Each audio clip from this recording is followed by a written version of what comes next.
Katotohanan sa pag-alis ni Karil sa It's Showtime. Maraming tao ang nalungkot sa balitang hindi na muna makikita si Karil bilang host ng noontime show na It's Showtime. Ang kanyang pagkawala sa programa ay nagdulot ng panghihinayang sa mga tagahanga at manonood na sabik na sumusubaybay sa kanya. Sa kabila ng mga emosyon na dulot ng kanyang pag-alis, maraming tao ang bumati at nagpasalamat kay Karil. Ito ay dahil sa isang napaka-espesyal na balita. Siya ay buntis na sa kanilang unang anak ng kanyang asawang si Yael. Ang pagbubuntis na ito ay isang mahalagang hakbang sa kanilang buhay bilang mag-asawa, at talagang nagdulot ito ng saya sa kanilang mga taga-suporta. Sa ngayon, hindi pa tiyak kung ang balitang ito ay totoo o hindi. Wala pang opisyal na pahayag mula kay Karil patungkol sa kanyang pagbubuntis. Kaya't may ilan pa ring mga tao ang nag-aalala at umaasang makakatanggap ng kumpirmasyon mula sa kanya. Sa kabila ng kawalang katiyakan, ang balitang ito ay naging paksa ng usapan at nagbigay inspirasyon sa marami,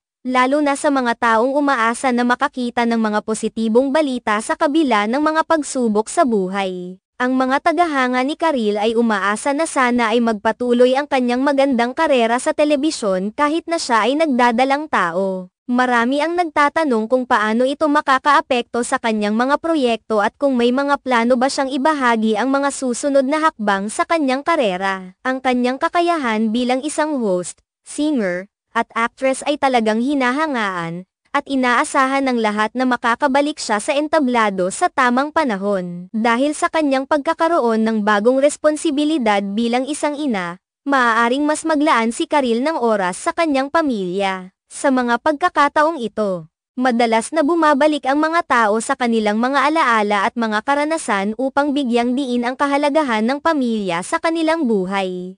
Ang pagbubuntis ni Karil ay maaaring magbigay inspirasyon sa iba pang mga kababaihan na nananabik ding maging ina. At ito rin ay nagbigay diin sa halaga ng suporta at pagmamahal mula sa mga mahal sa buhay. Sa kabila ng mga balitang ito, may mga taga-suporta rin na nag-aalala sa kanyang kalusugan at kung paano siya makakapagsimula muli sa kanyang career sa telebisyon pagkatapos ng kanyang pagbubuntis.